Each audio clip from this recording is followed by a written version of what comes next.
దేవునికి స్తోత్రం. హల్లెలూయా. ప్రియ దేవుని బిడ్డలారా, పరిశుద్ధ గ్రంథం నుండి మార్కు సువార్త 6వ అధ్యాయము 56వ వచనాన్ని చదువుకుందాం. గ్రామములలోను పట్టణములలోను పల్లెటూళ్లలోను ఆయన ఎక్కడెక్కడ ప్రవేశించెనో అక్కడి జనులు రోగులను సంత వీధులలో ఉంచి వారిని ఆయన వస్త్రపు చెంగు మాత్రము ముట్టనిమ్మని ఆయనను వేడుకొనిరి.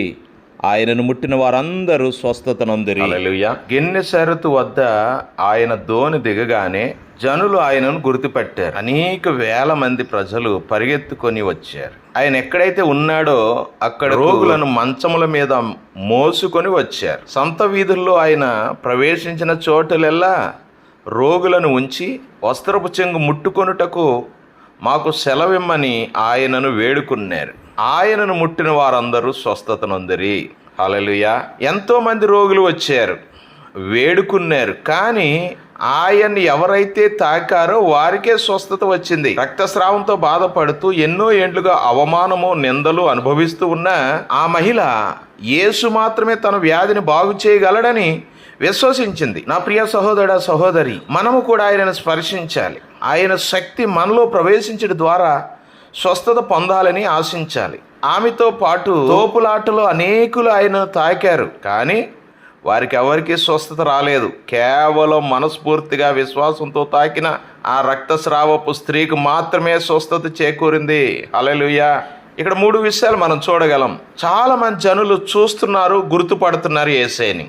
2, ఆయనున్న చోటు ఎక్కడో విన్నారు, ఆయనున్న చోటుకి వచ్చారు, వస్త్రపు చెంగు మాత్రం ముట్టనిమ్మని వేడుకున్నారు. ఈ 3 క్రియల వలన లాభం ఏముంది? ఆయన చూసినా, గుర్తుపట్టినా, అక్కడికి వెళ్ళినా, వేడుకున్నా, వస్త్రపు చెంగును ముట్టుకోనిమ్మని వేడుకున్నా, నా ప్రియ సహోదర సహోదరి, ఎవరికి స్వస్థత కలగలేదు. కానీ యేసయ్యను తాకగలిగే విశ్వాసం మనలో వృద్ధి చెందింపబడితే స్వస్థత నొందుతాము. హల్లెలూయా. ఆయనను సంధించే విశ్వాసం మనకుందా? చూచుట, వినుట, వేడుకొనుటలోనే మన విశ్వాస పరిమాణం ఆగిపోయిందేమో. ఒకసారి మనం పరిశీలన చేసుకుందాం. ఆయన వ్యక్తిగతంగా సంధించే విశ్వాసం మనలో పెంపొందించబడినప్పుడే అద్భుతాలు మన జీవితంలో కార్యసాధకం చేయబడతాయి.